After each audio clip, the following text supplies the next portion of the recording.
for joining our webinar. Can everyone hear me all okay? Wonderful. Thank you all for joining us on our webinar, Welcome New Rules, New Referee, How the CIGB is Leveling the Playing Field and What It Means for You. I'm Lisa Thomas, VP of Product Sales and Consultants here at Equifax, and I'm being joined by my colleague, Jane Keywood, Equifax Head of Data Governance, as well as Catherine Ruth, General Manager from the Credit Information Governance Body. Just before I hand over to Jane and Catherine, just as you see that screen poll go up, please do take an opportunity to click a response while I quickly run through some housekeeping items. Everyone should have joined on mute and off camera. As we have a bit to get through on our webinar session, if you have any questions, please do pop them in the chat and we will get to a few at the end of the webinar. For any that we don't get to cover, if you do provide us with your information and contact details, we will respond to you directly. Alternatively, we are going to be providing a form via link after the webinar, and please feel free to ask for any additional information or questions through that form. And with that, I am pleased to hand it over to Catherine to begin today's webinar. Catherine? Thanks, Lisa. Hello, everybody. I'm Catherine Routh, General Manager of CIGB. Hopefully going to impart some knowledge on who we are, what we do, and what we're all about today. Can we go to the next slide, please? Okay. So CIGB was formed after the FCA carried out the Credit Information Market Study. The study came to a conclusion with 12 specific remedies spanning 4 themes. Then they created the IWG, or the Interim Working Group, which some of you will be familiar with, others not so much, maybe. And some of you may have even been involved in it. It was headed by a lady called Jackie Keogh. And what they actually did was worked with people in the industry to say, how are we going to actually take these remedies forward? One of the first remedies, or the first cab off the rank, was actually to design the concept known as, at the time it was CRGB, but they went to register the website, found that that was taken. So we've actually had to change the name to CIGB, which is why we've had some issues with people actually thinking if we're a scam or it's not real, the name's changed. I look at the FCA reports and it's CRGB, but it was genuinely changed for a very practical reason, which was just the website registration. So that was the first cab off the rank. I'm glad to say I think we've ticked that one off of actually getting established and set up. So the report recommendations, it took 18 months for them to produce 4 reports, and the final report, which everybody can find, is either on the FCA website or on our website as well. And it came up with some very, very specific recommendations on how CIGB should be formed and basically what our North Star and guiding light should be in our work day to day. So the purpose and objectives, some people said, oh, you just got to charge us money, we're going to come up with a completely additional rule book and you're just going to make life a lot more difficult. Well, that's actually not what we're about. So the operational efficiency, consumer outcomes and future readiness means that the CIGB should be making your life easier when we've implemented all of our work. So some of the feedback that we get around the data is, oh, there's so much cleanup, you know, we're not sure, we have to supply different formats, different CRAs have different things. Actually, we're bringing all of that together. So there should be some operational efficiency. I'm not going to say it's going to be a completely smooth road. There will be bumps along the way, but by the time we get to the end state, there will be operational efficiency, which will be good for the industry and also good for consumers and will prepare us to actually accommodate all of the innovation that's going on and make us ready for future states as well. Can we go to the next one? Thank you. So the structure is a company limited by guarantee. So we're not a statutory regulator at this point in time. Whether that will change, I don't know. At the moment, though, it's company limited by guarantee, and we'll be using company law to implement and to enforce. What that actually means is we do not have members. The only members are our board. And that's why anybody who is within scope for us is known as a subscriber. So it's a majority independent board with a consumer-centric focus, but we do have industry nominated directors on there as well. So 3 committees, which we've efficiently, this is at the point of our operational efficiency, we've amalgamated 3 committees down to 2. So it's the normal committees that you'd see in any organisation, like Finance, Audit, Risk Committee, Nominations and People Committee. And then the really interesting bit for the industry are the 3 advisory councils, which I'll talk about more shortly. Okay, so the governance and oversight, like I said, we're not a statutory regulator, although we will be having MOUs with all of the statutory regulators. We are a self-regulatory organisation, which means that we are funded by the industry with powers under contract law to oversee all the subscribers. Everybody is subject to the exact same rules with us as well.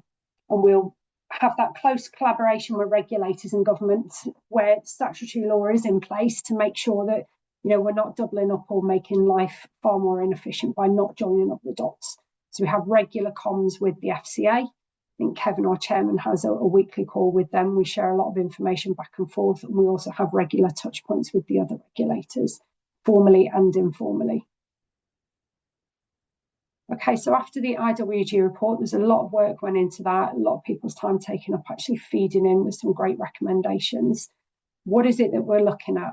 Transparency and accountability. Everything we do is open to scrutiny, and we're very much aware of that. We publish all the minutes of all the council meetings, the board meetings. We are open to scrutiny and are welcoming input into what we're doing as well. The focus for us is on the data and the quality, the timeliness, the accuracy of that data. That's what's our raison d'etre.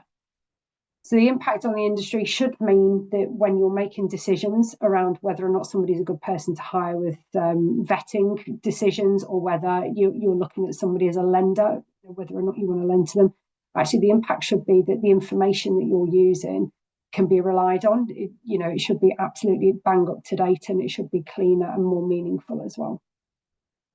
The funding model is purely for subscriptions. We don't do tea towels, mugs, branded pencils, or any of that thing, although we've had some fun in the office actually looking at bringing funding in. It's purely through subscriptions, which is why the subscriptions process is really, really important to us. This is how we pay our staff. This is how we pay for the IT. This is how we pay for all of the work that we're going to do, which will make this industry so much better. We have replaced SCORE. So SCORE have now concluded, handed over with great fanfare the principles of reciprocity. We now own those. It's got our governance wrapped around it. And I've got to say, the help that we received from Peter and Kathy at SCORE and other SCORE members to make sure that we didn't lose the legacy work that had been put in place was absolutely tremendous. I'll be forever grateful to them for their help. But it is kind of our time to shine now and build on the foundations that they put in place. Okay, so the governance. I'm going to try and simplify this as much as possible, A, in the interest of time, and B, because you can go down a bit of a rabbit hole on some of these things as well. So people can kind of imagine the governance is like a triangle. So we have one subscription contract for the entire industry. It doesn't matter if you're a tier 1 CRA or cohort D band 2. You have the exact same subscription contract. There are specific things in there that relate to the CRAs only and not anybody else because of their unique position in the industry, because they are the ones that hold the data. So there's some specific obligations around them and us, but they are all in the exact same contract. So subscribers will sign that contract and become subscribers with us directly. You'll also have your own commercial contracts with the CRA. And the CRA is the third link. So their contract with us, which says basically we will not share data with anybody that is not a CIGB subscriber. And we abide by all the rules. Everybody must abide by the principles of reciprocity. And that is basically reflected in all 3 sides of that triangle. If there's a break anywhere, then at that point, we're looking at a breach. The advisory councils, which we'll come on to shortly, there are 3. 2 are industry focused. So we have the Rules and Standards Council. We have the Remedies Council, which deals specifically with the SIMS remedies. And we have the Consumer Council. The Consumer Council is not for profit only, but we'll come on to that shortly. And then we have the board that oversees everything. And the board is the one that has the final decision.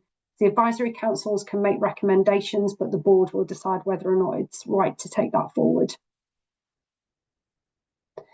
So the board, as I mentioned earlier, is majority independent. So there's 9 board members, including the chairman. They're majority independent, with 5 of those members having consumer-centric focus. And then the 4 cohort nominated directors bring with them all the technical expertise and experience from the industry to guide those independent directors. They all have equal say on the board. And we've had some really, really good conversations, because where you would expect actually the consumer voice to be clashing with the industry, a lot of the time they're saying the exact same thing from a different perspective. So things like vulnerable client, we've had consumer focused board members saying actually we want that vulnerability flag because we want to make sure people are treated fairly and with dignity, and for all of those really good reasons. And you'll have the industry nominated saying we need to know who it is that we're lending to. Actually, we want to be responsible lenders, but also, actually we need to know the risks involved. So they're asking a lot of the time for the exact same things, but from different perspectives. But they're all there as part of CIGB, not representing individual companies. So the board oversees all of the committees and councils. Everything feeds back to the board. That is our major authority in the organisation. Okay, so this is the really, really interesting thing for the industry, hopefully, and this is where it's going to be quite different to SCORE. So some of the feedback that I had about SCORE in the past was it felt like a bit of a closed shop, a bit of, there were certain people on there that had been there forever, and, for newcomers, it was a little bit tricky to get involved in, or for those that were further out in the industry, it was harder to engage. These councils actually offer an alternative to that. So the Consumer Council is chaired by a lovely lady called Christine Farnish, CBE, who is a stalwart and has been part of all of the different regulators over the years. So the FSA, Ofgem, all of those different things, and involved in consumer champion work as well. So the Consumer Council is entirely made up actually of not-for-profit organisations, although they can call on industry members to come in and give a level of expertise if there's something in particular they're looking at, but the members are all not-for-profit, which means that we lovingly call it our House of Lords.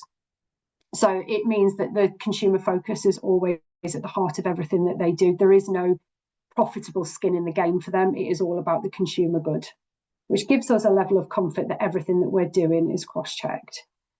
So the Remedies Council, some of you on this call, I know Jane certainly is going to speak to you more about this in the second half of this presentation. I won't go into too much detail on what they're doing, but they are specifically dealing with the practical implementation and the schedules around implementing those SIMS remedies.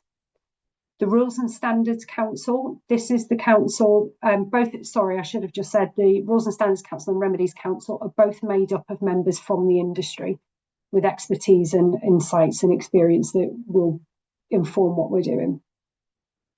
So the Rules and Standards Council, that is dealing with the revision of the principles of reciprocity and any other rules and standards that are going to be put in place. And it's a good place for us to actually make sure that what we're doing is sensible and bringing these up to date. And then everything that is put in place will be cross-checked through all of these 3 fora, but obviously owned by one specific council.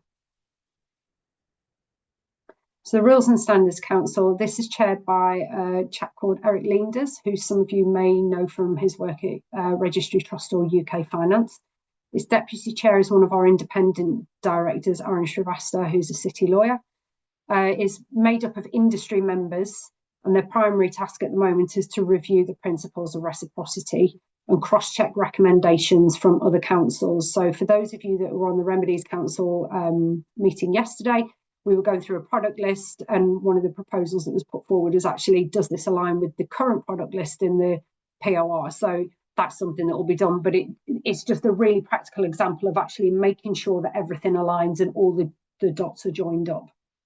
So any new industry rules and recommendations will go through the Rules and Standards Council. So things like attestation, when we get to that point, we're not there yet. So nobody panic that I'm going to start asking for information and things like that. We're not there yet. And it will be well published when we do get there. So any of those new standards and rules and things will come through this council. Remedies Council, Jane, don't worry, I'm not going to go into too much detail on this. This is your focus. Jane will give you lots more information on this. but it's chaired by a fantastic chap called Colin Rutter, who is a veteran of the industry, 30 years, I think, general counsel across the big three CRAs, and his deputy, Emma Steely, also a bit of a rising star in the innovation space of the industry as well. So we've got two ends of the spectrum here. So the lessons learned over 30 years, the good bits are kept. And then we've got the challenge of actually, why can't we do this another way? Or, Emma's there to kind of put that forward of new ways of working. It's made up of industry members to make sure that the stuff that we're throwing out there is actually informed. And it's responsible for those SIMS remedies and cross-checking other stuff. So it might well be that the Rules and Standards Council come up with what they think is a really good idea, put it in front of the Remedies Council, and they say, actually, that's going to impinge on some of the work that we're doing over here, or it might actually support it. So that cross-checking will happen in this forum as well. And the Consumer Council. So we've already kind of touched on this, but it will bring in bodies for consumer good. We had a call yesterday with an organisation called Rooted Finance, where they're looking at hard to reach groups and things like that, and how we can engage and make sure that we're capturing everybody that it should be capturing, the hardest to reach, as well as the mass audience as well. Okay, so it's really important for the industry that we do succeed, and we value all the help that you can give us. So spread the word about CIGB across your own organisations, and if you're at any networking events, please feel free to use us as an excuse to say a conversation starter. Have you heard about the new CIGB? What do you think? The knowledge of CIGB has been, if I'm being polite about it, a little bit patchy. So some people have heard of us and know really intimately the work that we're doing and are really supportive, and others are like, oh, this is absolute news to me. So for some reason, the message hasn't always got through. So we'd really appreciate everybody pushing that message out there as well. Get involved in the advisory councils. So we're still looking for a non-FISMA member for any of the utilities companies or telecoms companies out there for the Rules and Standards Council. Eric would absolutely shoot me if I didn't mention that. So please, email in, send Eric your CV if that's something. All of the others are fully manned now. However, there will be working groups where we're looking at specific industry expertise to get involved. We'd really love for you to, liaise with your nominated cohort director, let them know that you're interested in getting involved in these working groups as well. All of those voices at the table will really help us to get it right. So we value the engagement, the doors open, and, the more we hear from you, the better chance we've got of getting this right first time. So I think that concludes. I think that's the last slide, Lisa. So I can step back now and hand over to Jane to give you all some more information on the remedies. Well, thanks, Catherine. So I'm just going to give you a bit of a whistle-stop tour on the remedies, some activity that has already taken place, and basically what's next and where we're going to need your help. As Catherine says, we're going to have working groups and really want the industry to input and get all your feedback and make sure that what we produce is going to be successful across the board. So just as a reminder, as Catherine did mention, there was 12 remedies outlined in the market study, and they were across 4 themes. There was data quality, so looking at the coverage, the quality and the consistency of the information that's provided. And that's really important to make sure that lenders have got the right information to make quality decisions. Consumer awareness, making sure we're supporting our consumers so that they're aware of how to access their credit information, how to dispute any credit information that they may see, and making sure it's really easy and transparent as to how they can do that across the board. Competition and innovation is very much as it sounds. How can we improve competition through innovation? And then finally, the industry governance piece, which is what Catherine went through, which was the setup of the CIGB. So I don't plan on covering that anymore, but needless to say, the voice of the consumer and the consumer groups and councils in this has been a key shift from the previous iteration in SCORE, so it's really positive. Looking first at consumer awareness, there's one FCA-led remedy as part of this, which is looking at the signposting that we have across CRAs and also credit information service providers to make sure it's really clear to consumers how they can access their credit report and how they can see that. Interlinked to that, realistically, is the industry-led remedies, which are how can we ensure access is easy, is clear. Is there the opportunity to have a one-stop shop for consumers to engage with? We think this is something that will probably be a little bit down the line post the mandatory data sharing piece that I'll come on to, just to make sure we know who's reporting what and get over some challenges that we might have with that one. Streamlining disputes, is it easy for consumers to query? Are we putting barriers to consumers? They have to query it in multiple times. Do they know where they need to go to make sure that all of their data is corrected appropriately? And finally, NOSA corrections. Are lenders using them appropriately? How are they used? Is there a better mechanism for what we put in a NOSA correction can be quite varied? Is there better mechanisms we could develop going forward? And then vulnerability markers.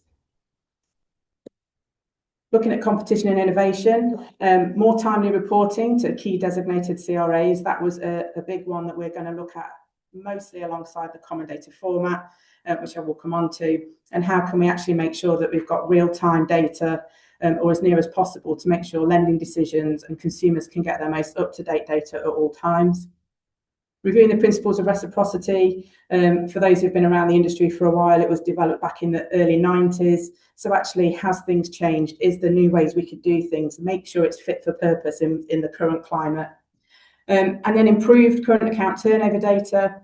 So this is both from a consistency perspective, making sure the information that's coming in on the Cato file is consistent, and also updated access arrangements.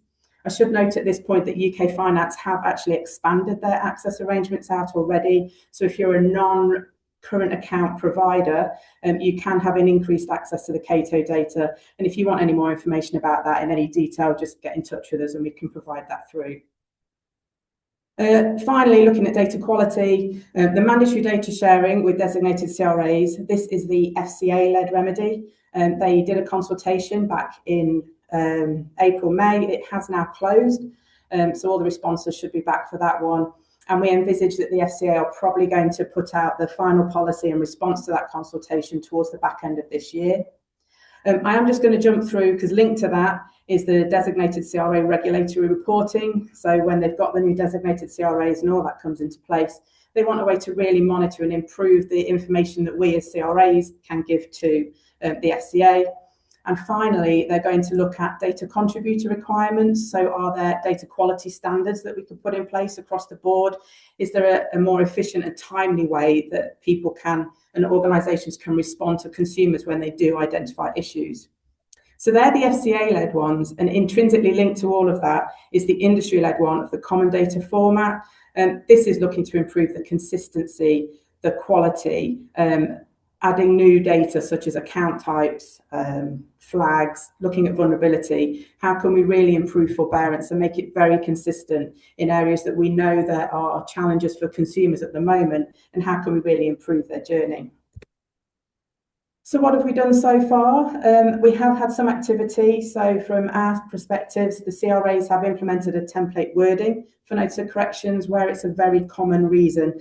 A lot of NOSA corrections are added, for example, when people are made redundant. How can we make sure that, is there an easy way for consumers to look at that information and go, oh, okay, I can just copy this template. It saves them having to think about it. And we've seen an uplift, so about 63% of consumers who actually add a NOSA correction at our side now do so using one of our templated wording. We've also made sure it's really clear you have to do this with the other CRAs. Adding it with ourselves doesn't mean it's automatically loaded to the others. And that also links into the NOSA disassociation. What does it mean? Do consumers understand it? And do they understand they have to do it with all three or more as we go through this process? The consumer disputes, we looked at what friction points there are. So we've tried to make it a slicker process at each ourselves at Equifax. Where can we put better wording in to try and expedite the resolution of consumer disputes? Are there common things we're getting? So instead of passing it on to the lenders, we can actually respond to it ourselves and try and sort of limit the number that has to be passed through within reason, and making sure that we can look at common reasons for disputes. Are there quality issues? Is there elements that we can look to improve in quality, which will reduce the number of queries, and see how that overlap works. Finally, the statutory credit report. We did a full comparison across CRAs to see, is our layout even the same? Is it causing more confusion to consumers because, for example, all of their personal information, their search information, credit information, is it all in the same order? Are we jumping around? Is that just causing an element of confusion that's unnecessary? So we've done some quantitative and qualitative research. We also had a consumer roundtable with the most vulnerable consumers to get some real feedback on the wording, the terminology. Does it work? Is the order right? How does that flow? to look at consumer education and try and improve awareness in advance of the other remedies that are going to continue to progress as we move forward. The final one is the common data format. We've looked to do a phased approach for this. We knew when the FCA outlined their remedies that it was going to take time for the interim working group to position how the CIGB will look, how it will be formed. And we didn't want the industry to have the issues they identified in terms of consistency and that kind of thing to get worse during that time. So we implemented a standard industry reporting format, which is across which is one of our existing formats that's been utilised to try and expedite that type of change. It's only for new organisations who are joining the Insight Keys and sharing data group at the moment. We haven't expected existing organisations to move to this format. I think the next iterations, when we're really getting into the detail of the new fields that the FCA want to see, improvements to other things, that's when there'll be more discussion as an industry and more collaboration about how we can move forward and what the next iteration will look like. Finally, we went out to all lenders across the closed user groups to see what their priority pinch points were in relation to the common data format and the linked remedies. The top came out as debt management, arrangements and arrears reporting. And also we spoke to consumer groups to make sure that we could get their feedback when they're on the front line talking to consumers. How can we really sort of enhance that and progress with that? So what's next? I appreciate we're getting close to time. The Remedies Council, we are looking at prioritisation of all the remedies. What's first? What's a linchpin remedy? What do we really need to get right and where will others feed off that? How are we going to phase it? As an industry, we're going to start coming out, setting up workshops, so we expect some invites. We're going to look for creating almost a blueprint of what the next iteration of the common data format will look like. I think it's important that we even understand in theory and on paper what it will be, how it will look, and then we can really move forward as an industry on and making improvements. A key to success is getting the voice of yourselves. Make sure you're feeding in. If you see things and challenges, feed it to us. We can't guarantee everything is going to get changed day one, but we'll iterate as we go. Nothing is set in stone. The idea is we move to a way that we can continually improve and improve as we get feedback. We're also operationalising, validating the CIGB subscribers. So make sure you're subscribed, as Catherine said. We're going to be doing checks to make sure you are as we go forward. And finally, watch this space. We do plan on doing some future webinars and updates as work continues. We'll probably look to do another one in the autumn when everyone's had their nice summer holidays. And so that was it from myself. I, for one, think it's a real pivotal moment in the credit information market. And I think it's only when we collaborate together can we really see a success and move it forward. So I'm very excited about it, and I hope you are too. I hope you got a good whistle-stop tour, and I'll go back to Lisa.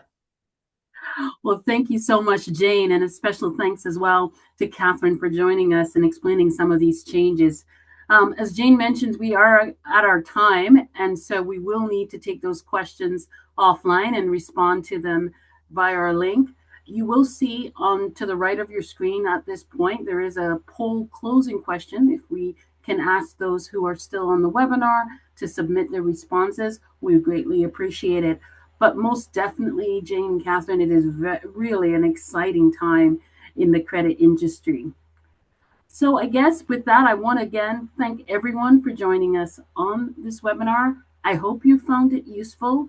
As I mentioned, we will be sending out a link with a form where you can request additional information, as we did cover quite a bit here on the call, and also ask any additional questions to the ones that we have in the chat, which we will respond to in that link. I wish you all a great day, and thanks everyone for joining us.